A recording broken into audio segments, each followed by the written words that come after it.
brought you by Silver Pumps and Motors. Top quality और consistent performance के लिए सिर्फ सिल्वर पंप्स नाम याद रखना। వైసీపీ నేత మాజీ మంత్రి కాకాణి ఎక్కడున్నారు? ఇవాళ పోలీసుల విచారణకు ఆయన హాజరవుతారా లేదా? ఇదే ఇప్పుడు ఆసక్తికరంగా మారింది. కాకాణి కోసం హైదరాబాద్కు వచ్చారు నెల్లూరు పోలీసులు. క్వార్ట్జ్ మైన్ కేసులో ఇవాళ విచారణకు హాజరు కావాల్సి ఉంది కాకాణి. నిన్న నెల్లూరులో కాకాణి ఇంటికి నోటీసులు అంటించారు పోలీసులు. నెల్లూరులోని రూరల్ డీఎస్పీ కార్యాలయానికి రావాలని ఆ నోటీసుల్లో పేర్కొన్నారు. ఆయన విచారణకు వెళ్తారా లేదా అనే దానిపై ఇప్పటికైతే ఇంకా క్లారిటీ లేదు. ఈ నేపథ్యంలోనే ఇవాళ హైదరాబాద్ ఇంటికి మరో టీం పోలీసులు వచ్చారు. క్వార్ట్జ్ అక్రమ మైనింగ్ కేసులో A4 గా ఉన్నారు కాకాణి. ఈ కేసులోనే బెయిల్ కోసం హైకోర్టుకు వెళ్లారు కాకాణి.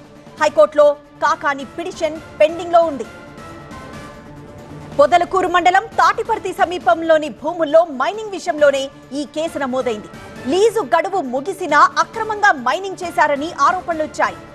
వేల టన్నుల క్వార్ట్జ్ ను ఇల్లీగల్ గా తరలించకపోవడం వల్ల సివరేజ్ రూపంలో రావాల్సిన ఆదాయం ప్రభుత్వానికి రాలేదని కూడా ఆరోపణలు రావడంతో కేసు నమోదు చేసి విచారణ చేస్తున్నారు. అయితే ఇది రాజకీయ కక్షతో పెట్టిన కేసు అని కాకాణి మండిపడుతున్నారు.